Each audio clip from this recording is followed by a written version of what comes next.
We'll get to President Trump's high-stakes meeting with Vladimir Putin over the Russia war in Alaska today. That is the big story, the potential end after 11 years of that war in Ukraine. But first, a Republican member of Congress shares her thoughts with Joe Rogan on how we develop some of the technology that allows us to wage those wars.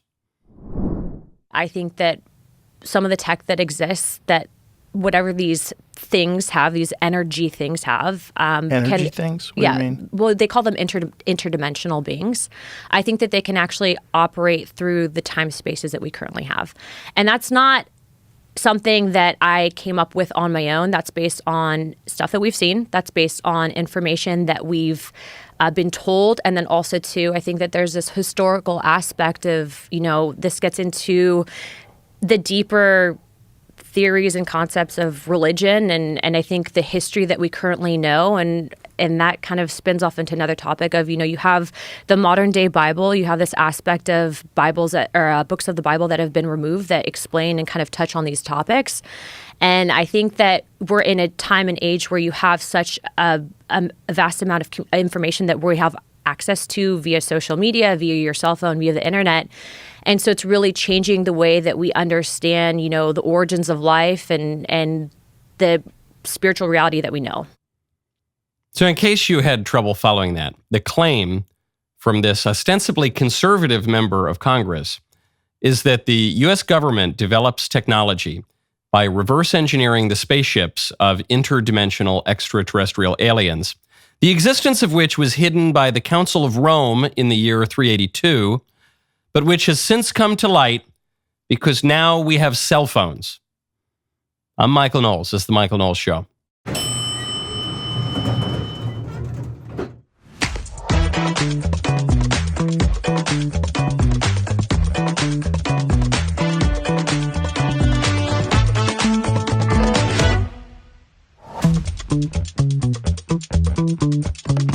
Welcome back to the show. Do you know Americans are drinking less? And Republicans are apparently leading the decline in drinking. Although judging by that clip, maybe we're all doing much harder drugs now. I'm not so sure. Before we get to what all of that meant, before we get to the Trump-Putin summit in Alaska, I want to tell you about Armra. Go to armra.com/Knowles. We are increasingly living in a world that our bodies weren't built for. EMFs, artificial light, seed oils, microplastics, endocrine disruptors, chronic stress. These modern threats are disrupting our cellular signaling, damaging our gut health, and accelerating aging from the inside out. But what if there were a way to revive your body's natural defenses? Armra colostrum is nature's first whole food, packed with over 400 bioactive nutrients that work at the cellular level to reactivate your body's innate capacity to regenerate and thrive. Unlike probiotics that only address one part of your gut wall, Armra colostrum fortifies your entire gut wall system. It strengthens immune barriers throughout your mouth, sinuses, lungs, gut, and reproductive tract while optimizing your microbiome and combating bloating. Plus, it ignites your metabolism by guarding against toxins that drive inflammation and slow you down. Are you ready to reclaim your health? Well, we've worked out an offer for our audience. Receive 30% off your first subscription order. Go to armra.com/Knowles, KNWLES. You can also enter KNWLES to get 30% off your first subscription order. That is armra.com/Knowles. That way you can be a Giga Chad, not just like me, but even like Mr. Davies, who swears by this stuff. So I watched that clip. I hate to criticize Republicans in Congress or in the administration or anywhere, but that clip, that one really got me because it touched on so many things that aren't true. Like not just the aliens and the spaceships, but really, I guess what tipped me off was this point she made about books of the Bible being removed. Because it's true that people have removed books of the Bible over the years. I don't think she's talking about Martin Luther and, the book of Tobit or something. I don't think we're talking about Ecclesiasticus here. This sounds very Gnostic. This sounds very New Agey. This sounds real hippy-dippy. And just to make sure that I wasn't reading something into it that wasn't there, I watched another clip where Congress lady Paulina Luna had this to say about what she means about people taking books out of the Bible. Why is it that you also have this aspect of, a certain religion that has been very controlled and I think rolled out in a certain aspect? And, when you have certain books that are removed because they don't think that people should have access to this information or know it, why remove a book from a Bible? You have to really understand the history of the Bible to be able to figure out what's legitimate, what's not, why they put it into the New Testament. I had some very erroneous ideas about it until I talked to intelligent people that really know the history of it. And it's very strange stuff. Well, so from what I gather, and by the way, I'm not a theologian in any capacity, but just from my personal opinion on this. So you have the Ethiopian Orthodox text, which has, I think, 88 books of the Bible in total. But in the Ethiopian Orthodox text, it's basically kind of like a mainline OG version of the Bible. And then sometime in the 4th century, there was actually a group that came together and they removed certain books. Yeah, okay, all right. Listen, I'm not a theologian, but I'm just going to say a bunch of stuff anyway. Listen, I don't know anything that I'm talking about, but I'm going to just start talking, okay? And I love Rogan here, and he says, yeah, have you considered talking to intelligent people about this? Have you? No, interesting. No, I'm with you. I'm going to let you finish. But have you considered speaking to anyone who knows anything about this? And you can tell that what she's talking about here is the Catholics. She's taking a hit at Catholics. She's saying there was a certain religion in antiquity, in the earliest years of the church, this certain organization that was very controlled. I'm looking at you mackerel snappers. I'm very controlled. And they took books out of the Bible. And so it's clear she's not referring to, say, Protestant revolutionaries later on, taking the deuterocanonical books and calling them apocrypha or taking them out entirely or questioning the Epistle of James or any of these things. She's talking about the Gnostic texts, which is what all the New Agey pro-alien people are always talking about. Hey, man, have you ever heard about the Gospel of Thomas, man? Yeah, man, they didn't put that one. They took that one out of the Bible. What does it mean they took it out of the Bible? The canon of the Bible was not set until 382. She says, well, some of the Ethiopians have a different canon of the Bible. Okay, well, who died and made the Ethiopians Pope? Who cares what listen, it's interesting. It's interesting to compare different canons, but where I don't even understand the argument that would impel this woman to say, well, yes, the Ethiopians, they clearly are the infallible authority on what constitutes the canon of the Bible, compared to ecumenical councils many, many times over the years at Rome, Hippo, Carthage, Florence, Trent. Finally, Trent really, just reiterates everything that we've been hearing since antiquity. Those were ecumenical councils with bishops from all over the place. She saw this group of people got together. They took books out of the Bible. There was no canon of the Bible until the canon was set. And as though, this is the other thing about the Gnostic texts that are all really weird and hippie and new agey, and a lot of people who are into this stuff cite them. If you've ever I've read some of these books. If you've ever read the Heretical Gospel of Thomas or something like that, the one takeaway you'll have is, I think the church fathers, I think the ecumenical councils, they probably got it right, because these books were written much later. They don't have good provenance. They're ridiculous in most ways. I think they probably got it right. But also, just because something's not included in the canon of the Bible doesn't mean you can't read it. You can read it and judge for yourself and recognize why it's not in the canon of the Bible. I mean, there are good books that are not in the canon of the Bible, like the Proto-Evangelium of James, for instance, but there are also stupid, ridiculous books that are not in the canon of the Bible, like a bunch of Gnostic, Manichaean nonsense and heretical pseudo-gospels that were written centuries after the fact. All for what? Because you don't understand, man. They've been covering up the alien spaceships since the 4th century, man. Good grief. I don't think that's the most plausible explanation for how we got drones. I don't know. Call me crazy. Now, speaking of tech and the technology we use to wage wars, President Trump today is meeting with Vladimir Putin on American soil that used to be Russian soil in Alaska, and the president, ever the showman, posts on Truth Social, high stakes, all caps, 3 exclamation points, I should say. What's this meeting about? Is this just going to be a sort of, they don't resolve anything, the war doesn't end? Not quite, because the Trump administration is signaling something big could happen if they don't come to a deal. We'll get to that in 1 second. First, I want to tell you about Hallow. This August, I want you to join me for the St. Michael's Lent Challenge on Hallow. This is a 40-day journey of prayer, fasting, and real spiritual growth, inspired by St. Francis of Assisi's devotion to St. Michael the Archangel. Now, this is not your typical self-help program. One of the big differentiating factors is this one will actually help you. St. Michael's Lent is an ancient tradition that calls us to virtue, sacrifice, and sanctity. You will tackle the 7 deadly sins head-on: pride, anger, lust, envy, sloth, gluttony, and greed, with insights from Fulton Sheen's Victory Over Vice, read by Chris Stefanik and Father Isaiah. You will hear honest, sometimes hilarious stories from people like comedian Shane Smith about battling vice in real life. Plus, you will journey with the real St. Francis. Not the sanitized version with Disney and little chirping birdies on his head. We're talking about the real guy, the bold, radical saint who is completely in love with God.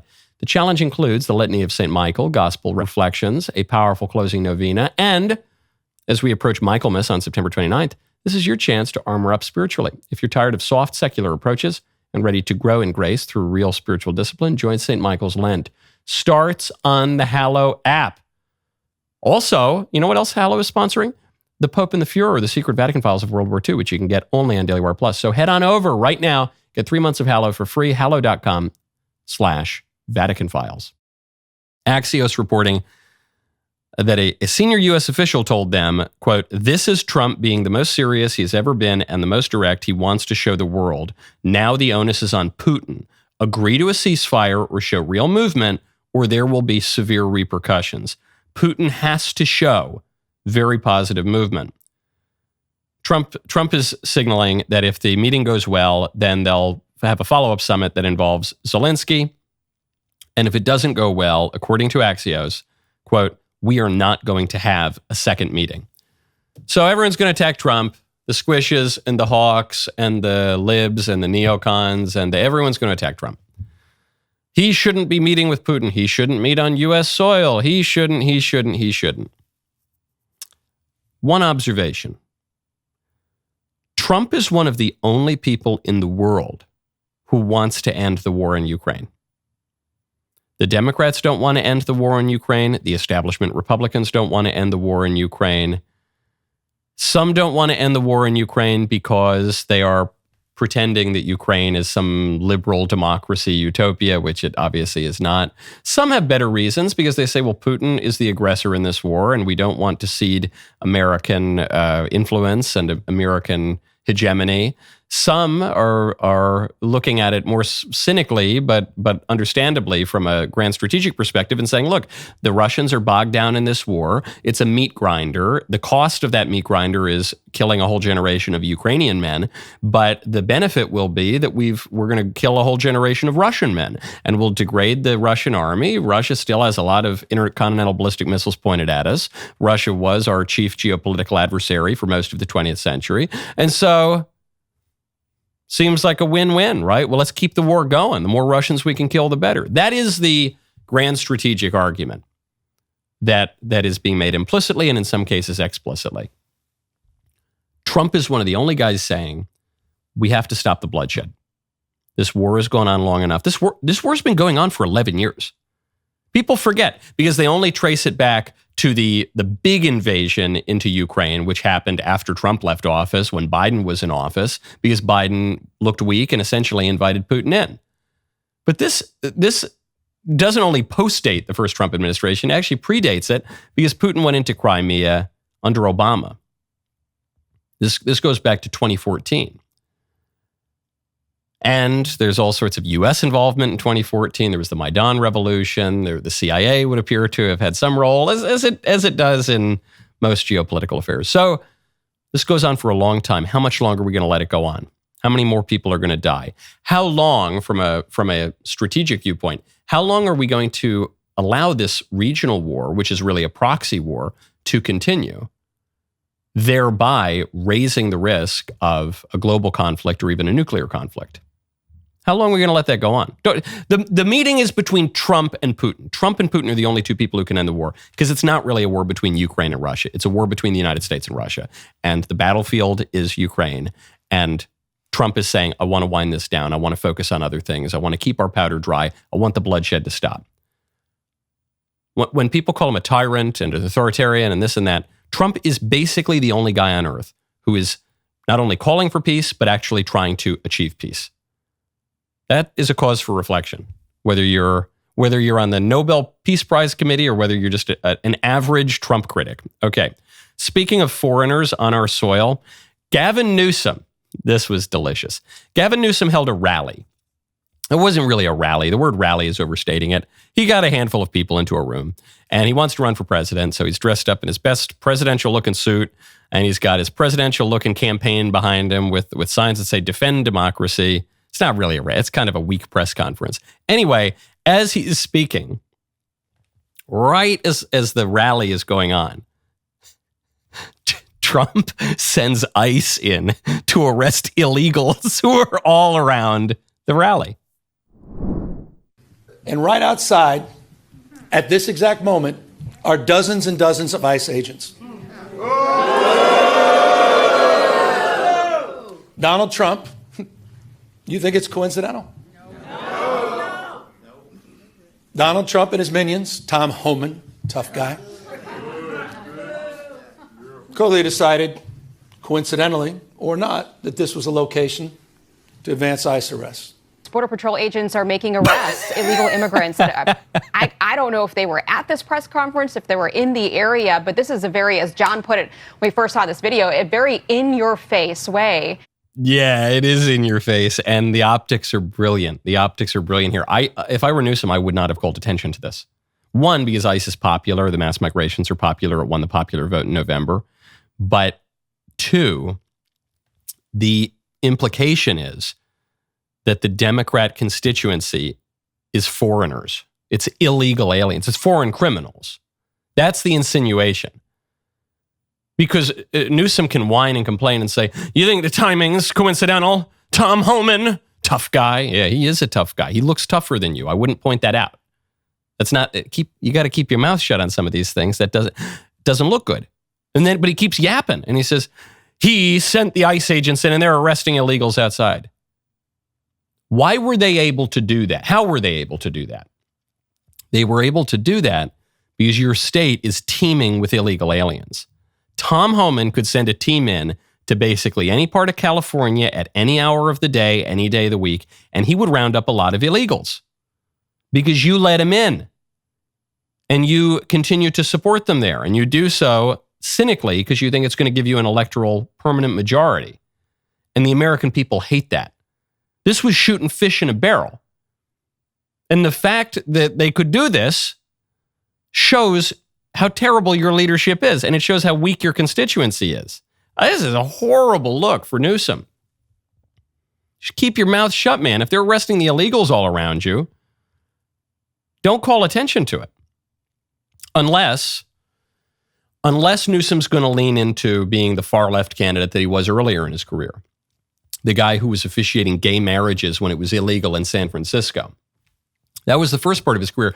But I thought Newsom was going to try to moderate now. Remember? He was going to become a podcast bro, and he was going to become a debate me bro, and he was going to ape the American right circa 2016, and he was going to suck up to Charlie Kirk and Steve Bannon. Remember that? What happened to that? Well, that didn't play either, because that was going to lose him the primary. But if he plays to the Democrat primary base and he sucks up to illegal alien criminals, then he's going to lose the general. And he's a talented politician, but he is just running up against the Democrat problem right now, which is that they have nowhere to turn. Anything they do hurts them with the voters. Right? This is so terrible. Outside of our rally, all of our supporters are getting rounded up because they're foreign criminals. Whoops. Now, speaking of big conservative wins, this is a cultural win, but it's a win. It's a win. Beyond Meat is heading to bankruptcy. Do you remember Beyond Meat? This was a fad over the last 10 years during the rise of veganism and the environmental activism and the climate change hysteria, when the corporations and the political elites told us that they were going to take away our meat, take away our hamburgers, take away our steaks, and they were going to serve us these lab-grown, congealed, bizarre concoctions of vegetable pseudo-meat. And they put it on the menu at fast food restaurants, and they tried to put it into grocery stores. And Beyond Meat is now filing Chapter 11 bankruptcy. Why? Because there's no market for that. And part of the shift is no one cares about climate change anymore. That Democrat boogeyman is just had diminishing marginal returns. Even the Democrats don't talk about it really anymore. So that's done. And we no longer trust our scientific elites and public health officials because of COVID. And the crunchies all moved to the right. So now the real hippy-dippy, all-natural, anti-Monsanto, don't want the GMOs and the antibiotics. They used to be on the left. Now they're on the right. And as a combination of all of those factors, the crunchies want natural. They don't want the supposedly lab-grown health food. They want natural. And they want meat. And we realize meat is good and our bodies are made to eat meat. And it's cool. You don't need to worry. You're not going to destroy the world if you eat a hamburger. So Beyond Meat headed to Chapter 11. Sign of the times. It's not just Beyond Meat. There's a restaurant in New York that yuppies and fancy people and foodies, and they love it. It's called 11 Madison Park. I've never eaten there.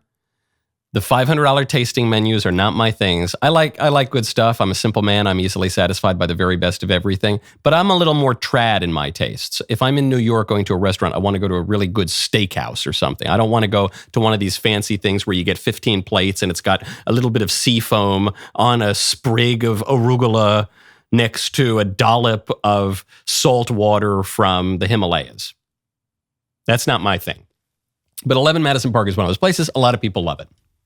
4 years ago, 11 Madison Park, one of the hottest restaurants in the world. It was actually listed in 2017 as one of the world's 50 best restaurants. It has 3 Michelin stars. They decided they were going to go vegan. They were going to take not just meat off the menu, they're going to take dairy, eggs, everything. And so they would serve up these courses. It would be a 3-hour 9-course prefix meal for $350 a head, starting at $350 a head. One of the meals, according to reporting, I've never been there, included a beet, quote, cooked 18 ways and tasting like pretty much any other beet. That's according to a review on eater.com. Even according to the New York Times, it tasted like lemon pledge and smells like a burger joint. Oh, sorry, like a burning joint, like the Asian oregano. Not even a burger joint. That would actually smell pretty good. The fancy bougie restaurants are going back to meat. Beyond Meat is headed to bankruptcy. We won. We won. Trans is dead. The Supreme Court might overrule so-called gay marriage. Sydney Sweeney is selling jeans, just looking pretty. And the vegans are ostracized. Meat is coming back to 11 Madison Park. Meat is coming back to meat companies. We won. We won. We won. We won the popular vote. That was a sign of the times, and then it was a cause, and everything changed. The left, it's not that the left is dead forever. It's kind of lying dormant right now, or it's receding. It could come back. It will come back at some point. But for right now, every single sign points to the right advancing. So of course, Republicans want to take that and distract with a bunch of stupid issues or start infighting or do that's, leave it to the right to try to snatch defeat from the jaws of victory. But all the cultural signs, looking good, man. And we got to protect those wins. And when you want to protect yourself and protect the things that help you protect yourself, you got to check out Stopbox USA. Go to stopboxusa.com/Michael. Do you know what I was doing yesterday afternoon? I was opening up my Stopbox that I have here at the office, because I'm getting a new pistol soon, and I'm getting very, very excited about it. So I said, well, look, I get a new pistol. I got to make sure I got a stop box ready for it. These things are so great. They're analog, so they're very nice and secure. I actually had forgotten my code because it had been a little while since I'd opened this one. And I said, okay, go on. This is quite secure. But when you need it, boom, done. No digital stuff that's going to fail. No electronics. It's hardcore. It's trad. I love it, especially if you have kids running around the house. You want to be a responsible gun owner. Sometimes you feel like you're stuck in an impossible situation. Either the gun is locked away so tight that the bad guy breaks in. Good luck. You're not getting it. Or it's sitting somewhere that a curious kid might find it. God forbid. So what do? I find Stopbox USA is magnificent. I love it. I have one in my office right down the hall. For a limited time, our listeners are getting a crazy deal on Stopbox. Get 15% off your entire order when you use code Michael, MICHAEL. For even better savings, shop their bundles for the best deals on their best-selling products. Check out their bundles. Save 15% site-wide when you use code Michael, MICHAEL, at StopboxUSA.com. Discover a better way to balance security and readiness with Stopbox. Speaking of sacrificing animals, is a guy who went on Timcast. He was on Tim Pool's show.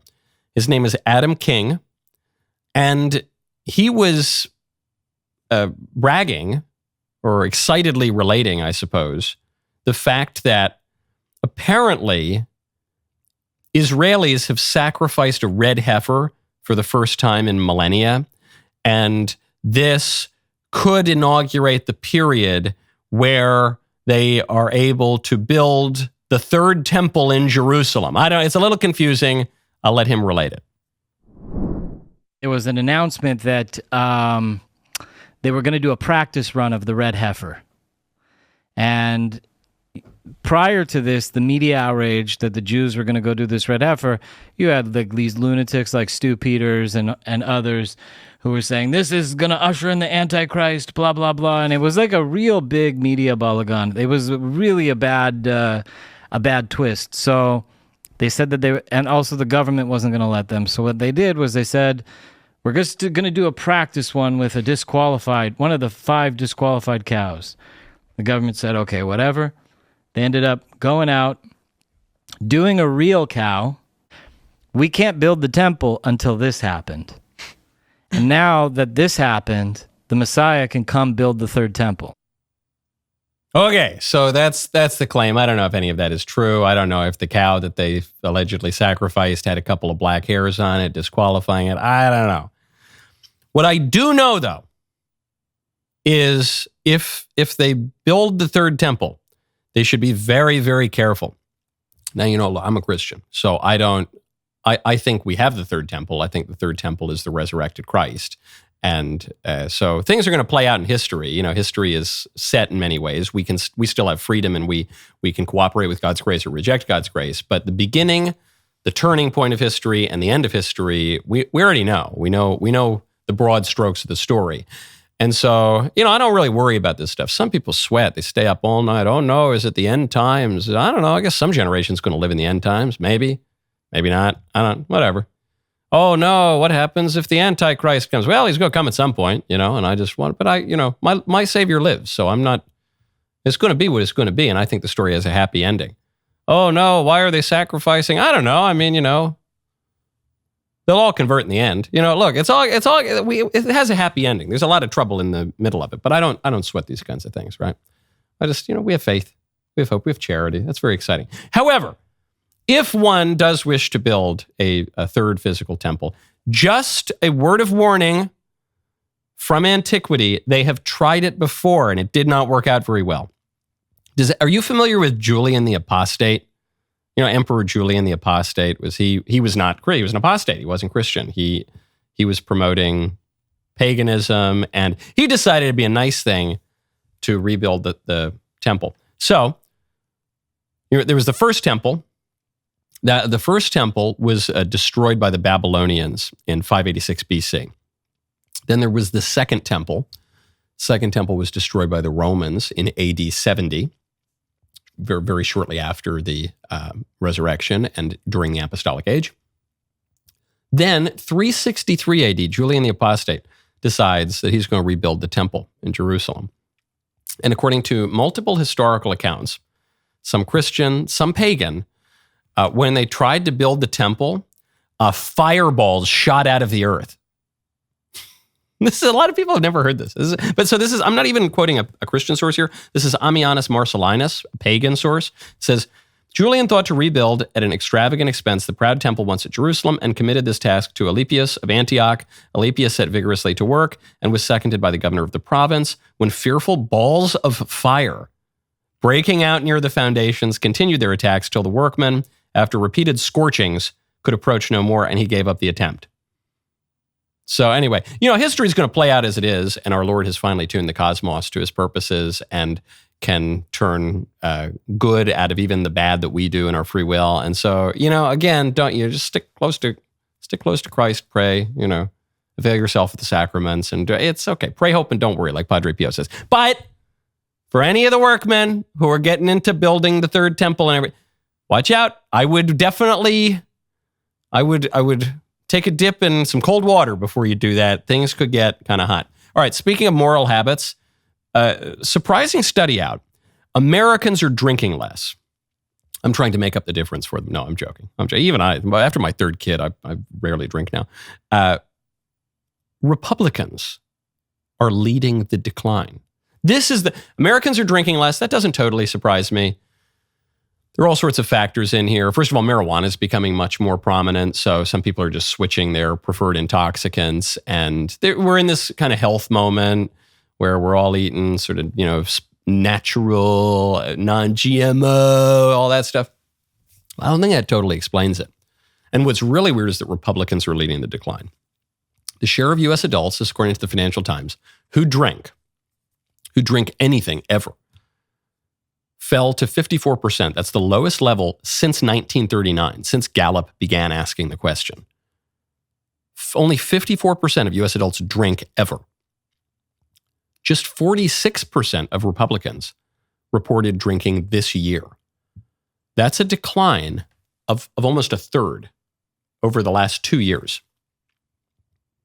Now, Democrats are drinking less too, but the share of Democrats who drank fell only by 5%. So Republicans have fell by a third.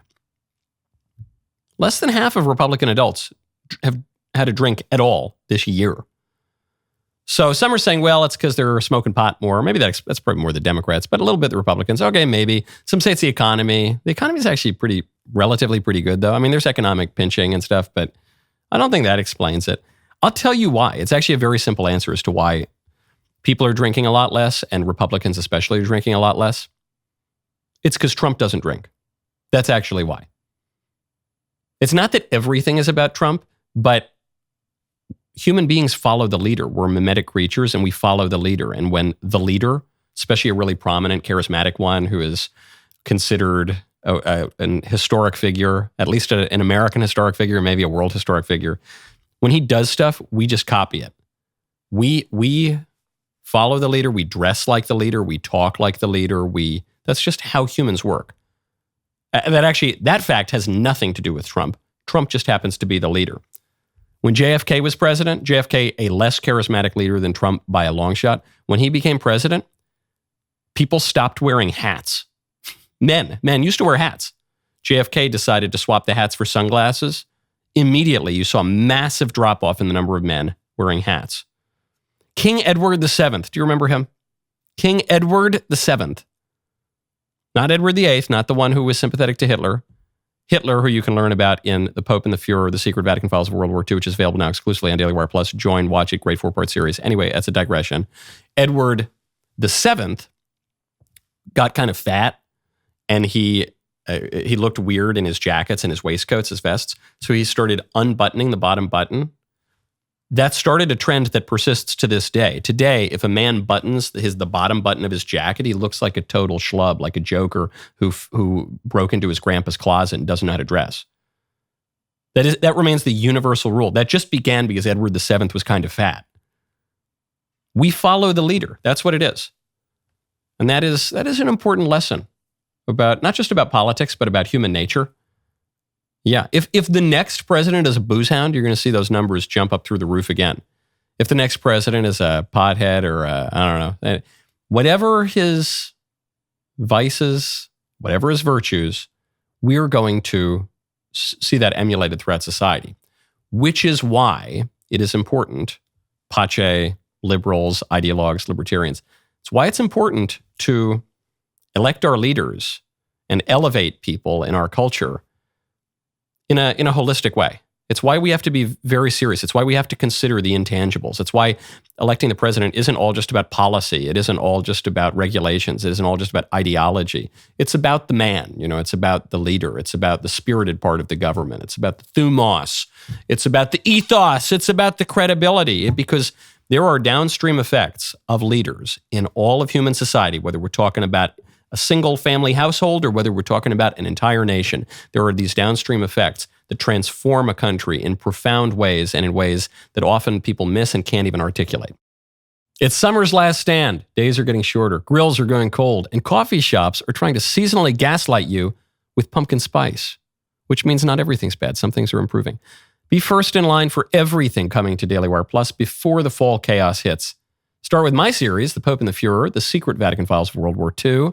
I crack open 80 years of Vatican secrets that the history books forgot to mention. Then this fall, The Isabel Brown Show premieres, brand new voice for a new generation of conservatives. Then the Decade of the Daily Wire anniversary show, celebrating 10 years of upsetting all the right people. You get it all, plus news from the most trusted and handsome voices in conservative media and unfiltered, uncensored opinions you cannot get anywhere else. Summer ends. America does not. Not yet, anyway. Get 40% off a new annual Daily Wire Plus membership right now. Join millions just like you at dailywireplus.com. My favorite comment yesterday is from Joe Baudet, who said, hold on, now I didn't pick this comment. So this was picked by the producers. I don't know if I agree with it. I'm reading it now for the first time. It says, male cheerleading is possibly the single gayest thing I've ever heard of. I'm so glad I'm a hockey fan. I don't agree with that. I don't agree with it. So that's not my favorite comment. George Bush was a cheerleader. I was not a cheerleader. I wasn't on the football team either. You'd be shocked to find out. But I'm not even totally opposed to male cheerleaders. Because I don't know, don't you need a male cheerleader to do some of the stuff where you lift the cute little girls in their short skirts up, and you have to throw them in the air? And I don't know, you probably need some strength for that.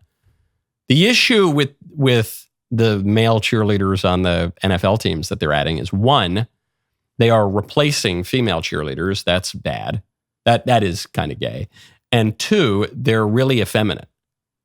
They're not wearing big burly sweaters to lift up cute girls. They're wearing these weird tight. It's weird. It's effeminate. It's weird. It's gross. So that's the problem. But I disagree with that comment. Sorry, Mr. Davies and Jacob. Okay, finally, we've arrived at my favorite time of the week when I get to hear from you in the mailbag. The mailbag is sponsored by Pure Talk. Go to puretalk.com/Knowles. Get your free phone today. Take it away. Hello, Michael. My name is Adam, and I'm a longtime listener of the show. I'm happy to say that you helped me along in my conversion to the Catholic faith, and I am now a high school theology teacher. One contentious issue that often comes up in the classroom is that of immigration. I remember a number of months ago that you stated that if you were king of the United States, you would grant the illegal immigrants in this country a kind of amnesty where they could remain in America and live in the shadows. However, you now seem to strongly oppose any bipartisan efforts for a policy approximating this. It seems to me that the best way to act in a way that is both just and merciful would be to secure the border and grant amnesty to illegal immigrants who are not committing crimes. My question is, what caused you to change your mind on this issue, and how do you reconcile mass deportation of nonviolent illegal immigrants with Christ's call for mercy? Thank you for all you do for the church, and God bless. Marvelous question, but you misunderstand my point. Okay, so I'll take your second question first. You say, how do you reconcile mass deportation with Catholicism? Christ is merciful. Yes, Christ is also just. And Christ tells us to render to Caesar what is Caesar's, and St. Paul tells us in the Bible, which is inerrant, that the civil authority is here for our own good, and God gives it to us, and that's important as a matter of natural justice, and the civil authority doesn't wield the sword in vain. So when the Bible tells us to be hospitable to the sojourner, to the foreigner who's passing through our lands, yes, we should be hospitable. That's a good thing to do. But that implies that they're going to leave at some point. When they're a sojourner, when they're a foreigner in a foreign land, that implies that they're going to get out of there at some point. Doesn't imply that we have to immediately give them citizenship, so set them up with welfare and look the other way when they commit serious crimes. So that's the issue. There's no problem deporting illegal aliens.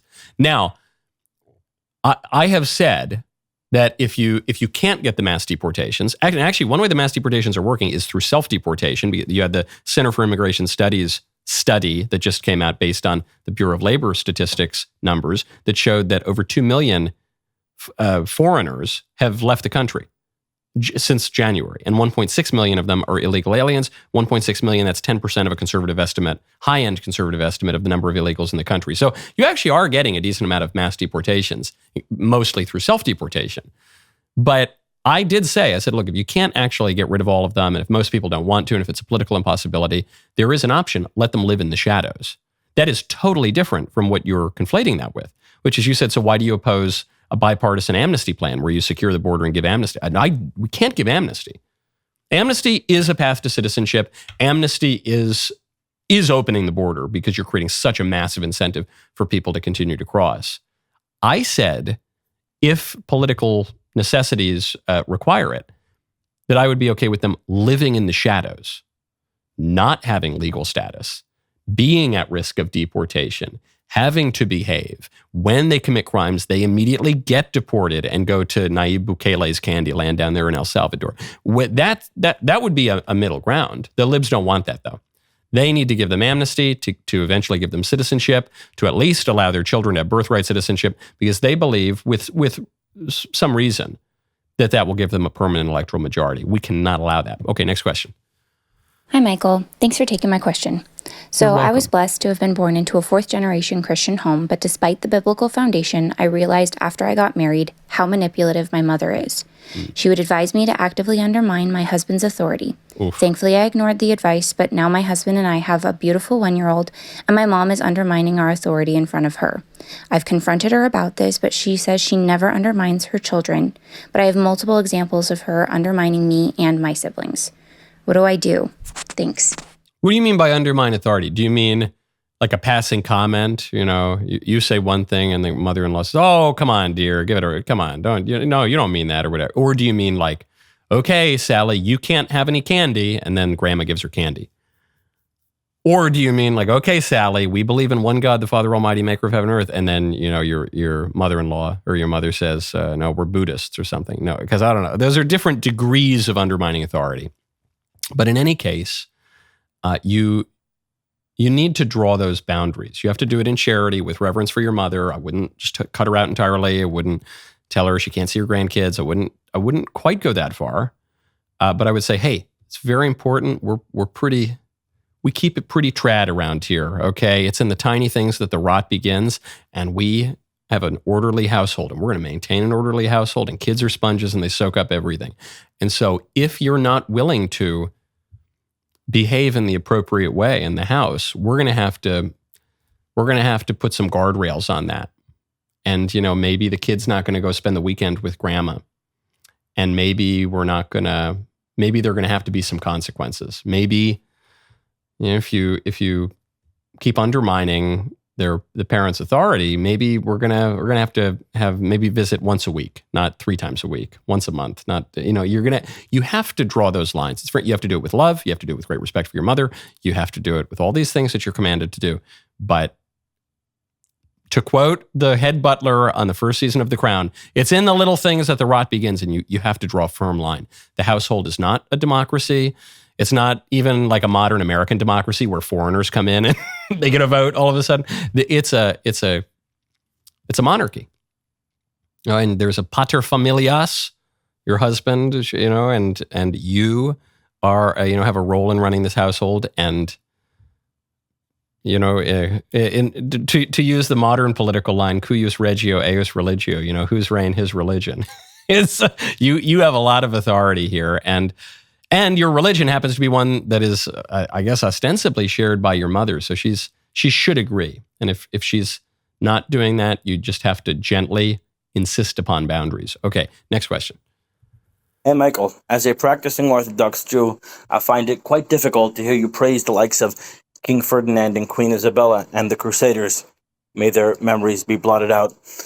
In addition, you seem to take very lightly the Jews' historical and or theological claims to the land, all of this stemming from what it seems is your lack of belief that the Jews are still the chosen nation or special in any way, shape, or form. A cursory reading of the Bible will make it clear, beyond any shadow of a doubt, that God has chosen the Jewish people as his chosen nation, and that he proclaims many, many, many, many times throughout the Torah, throughout the prophets, that he will never go back on his promise, even if the Jews sin under any circumstances. So how do you reconcile these things? Thank you. Sure. Okay, I'll try to take them all. I'll try to hit all of those points. Christians believe that Christ does not come to abolish the law, but to fulfill the law, such that God does fulfill his promises to the Jewish people, not merely in a carnal and terrestrial way, but even in a spiritual way, in the person of Christ, who is a king, but he's the King of Kings, who saves the Jewish people. He actually saves the whole world. Because the people, the Israelites of the Old Testament, are a particular people set apart, and also they are a type of all of mankind. So that's how Christians understand the Bible. This doesn't mean that God no longer has a plan for the Jewish people, as you suggest that I believe. I don't believe that. God certainly does have a plan for the Jewish people. But God fulfills his promises in the church. So that would be why I don't believe in Zionism, which is a 19th century ideology. It's not even as though Zionism is some ancient intrinsic aspect of rabbinic Judaism. It's an ideology that comes up after nationalism and which makes religious and historical claims to the land, which is ironic because the initial concept of the state of Israel was that it would be secular and that it would be socialist. But in any case, so that's why I don't agree with that. In fact, I don't agree with most modern nationalist ideologies because I think modernity took a wrong turn. So yeah, I don't believe in those sorts of claims. I do, however, think that the Jewish people are a special people, set apart, even as a tribe. So I do think they are set apart, and it would be great, to bring them on over to Holy Mother Church, and you're welcome anytime. The defense of the Crusades and Ferdinand and Isabella is not because, on the Crusades in the Rhineland, Jews were massacred. That was quite bad. The Pope said so at the time, but that's not the whole story of the Crusades. It's a relatively minor, though unfortunate, incident that occurred in the Crusades. But the Crusades were about something much, much more. Ferdinand and Isabella ended the Reconquista, finally booted the Muslims out of Iberia. The Muslims had been there for like 600 years, like 800 years. And also sent Columbus to discover the Western Hemisphere. So again, that's not, they expelled the Jews, and if I were a Jew, I'd be pretty salty about that too. But there's much more to the story of Ferdinand and Isabella. So that would be the issue. I suppose I have the least popular view of all these days, which is that I don't go along with modern ideologies or even modern theological views, most of which come from the 19th century. Pretty trad and pretty traditional in my religious views. But I also like the Jews, which is also unpopular these days. So I don't know. I have the least popular view of all. But anyway, there you have it. And I like the Crusades, and I like Ferdinand and Isabella. Okay, there's much more to get to. There's more voice mailbag. There's more written mailbag. But we have to go to the Membrum segmentum. The rest of the show continues now. You do not want to miss it. Become a member. Use code Knowles, Canada, WLES at checkout for 2 months free on all annual plans.